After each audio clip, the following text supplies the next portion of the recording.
नमस्कार, मैं स्वाति सिन्हा आज एक ऐसे विषय को लेकर आई हूँ जिसकी खबरें आप रोज टीवी पे देख व सुन रहे होंगे। आज चीन के नापाक इरादों को किस तरह कुचला जा रहा है, इस बात से आप अनभिज्ञ नहीं होंगे। फिर भी आज मैं भारत और चीन के बीच कटुतापूर्ण संबंध के क्या कारण हैं, उस विषय पर बात करूंगी। चीन भारत का सबसे बड़ा पड़ोसी देश है। दोनों के बीच शुरू से ही आर्थिक और सांस्कृतिक संबंध रहे हैं। यहाँ तक कि शिक्षा ग्रहण करने के लिए भी चीन से लोग भारत के नालंदा एवं तक्षशिला विश्वविद्यालय आया करते थे। दोनों देशों के बीच हाल के दिनों में काफी तनाव देखा जा रहा है। यह तनाव दोनों के बीच लाइन ऑफ एक्चुअल कंट्रोल यानी एलएसी को लेकर है। भारत और चीन के बीच यह विवाद 70 दशक पुराना है। तो चलिए सबसे पहले हम एलएसी को जान लें कि एलएसी क्या है। हम आपको बता दें कि भारत की सीमा 7 देशों से लगती है, जिसमें भारत और चीन के बीच 3488 किलोमीटर की सीमा है, जो दोनों देश साझा करते हैं, जिसे वास्तविक नियंत्रण रेखा यानी लाइन ऑफ एक्चुअल कंट्रोल कहते हैं। यह सीमा उत्तर से पूर्व तक है, जिसके अंतर्गत जम्मू कश्मीर, हिमाचल प्रदेश, उत्तरांचल, सिक्किम एवं अरुणाचल प्रदेश हैं। भारत के इन्हीं राज्यों से चीन की सीमा लगती है। इस लाइन ऑफ एक्चुअल कंट्रोल पर कई ग्लेशियर, बर्फ के रेगिस्तान, पहाड़ और नदियां पड़ती हैं। एलएसी के साथ लगने वाले ये ऐसे इलाके हैं जहां अक्सर भारत और चीन के बीच तनाव की खबरें आती रहती हैं। दरअसल भारत और चीन के बीच में कई इलाकों में वास्तविक नियंत्रण रेखा यानी एलएसी स्पष्ट नहीं है। दोनों देशों के बीच में आज तक किसी तरह का कोई समझौता नहीं हो सका है और यही तनाव का कारण है। भारत और चीन के बीच विवाद का एक कारण अक्साई चीन को लेकर है। भारत पश्चिमी सेक्टर में अक्साई चीन पर अपना दावा करता है, जो फिलहाल चीन के नियंत्रण में है।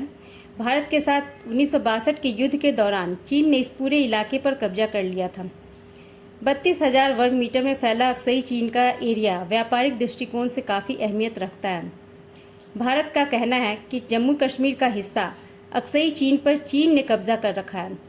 चीन इस बात को मानने से इनकार करता है और अक्साई पर अपना दावा ठोकता है। भारत सरकार ने जब 5 अगस्त 2019 को जम्मू कश्मीर से अनुच्छेद 370 के प्रावधानों को खत्म करने का फैसला किया और 2 केंद्र शासित प्रदेश बनाए, एक जम्मू कश्मीर और दूसरा लद्दाख, तो चीन इस बात से खुश नहीं था, क्योंकि लद्दाख के भारतीय क्षेत्र में अक्साई चीन भी था, जिस पर चीन अपना हक जताता है। चीन ने भारत सरकार के इस फैसले का विरोध किया, विशेष तौर पर लद्दाख क्षेत्र को जम्मू कश्मीर से हटाकर केंद्र शासित प्रदेश बनाने का। यहां तक कि वो अरुणाचल प्रदेश पर भी अपना दावा जताता रहा है। चीन अरुणाचल प्रदेश को दक्षिणी तिब्बत बताता है। चीन का मानना है कि अरुणाचल प्रदेश का 90,000 स्क्वायर किलोमीटर जमीन भारत के पास है, जबकि यह भारत का हिस्सा है। भारत और चीन के बीच एक विवाद अंतर्राष्ट्रीय सीमा रेखा को लेकर भी है। ब्रिटिश काल के दौरान शिमला सम्मेलन में भारत और तिब्बत के बीच मैकमोहन लाइन खींच दी गई थी, जिसे 1947 में भारत ने आधिकारिक सीमा रेखा का दर्जा दे दिया। भारत इसे अंतर्राष्ट्रीय सीमा का दर्जा देता है, जबकि चीन मैकमोहन रेखा को गैर कानूनी मानता है। पीओके में भी चीन की गतिविधियां भारत के लिए चिंता का विषय है। चीन पाकिस्तान के साथ मिलकर सीपेक यानी चाइना पाकिस्तान इकोनॉमिक कॉरिडोर बना रहा है, जिस पर वह 46 अरब डॉलर खर्च कर रहा है। यह कॉरिडोर पीओके से भी गुजरता है।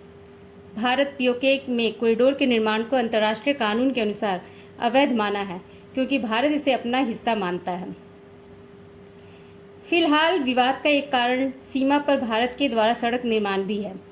पिछले 5 सालों से भारतीय सीमाओं को बेहतर बनाने पर ज्यादा ध्यान दिया गया है। सड़कें, पुल और हवाई पट्टियों के निर्माण से सीमा पर भारत की स्थिति मजबूत हो गई है। इनकी वजह से भारतीय गश्तें बढ़ चुकी हैं। यही निर्माण कार्य चीन के लिए विवाद का कारण बना हुआ है। चीन लद्दाख सीमा पर अपनी पकड़ मजबूत रखना चाहता है, जिससे वह पाकिस्तान के साथ अपना व्यापारिक संबंध बनाए रख सके।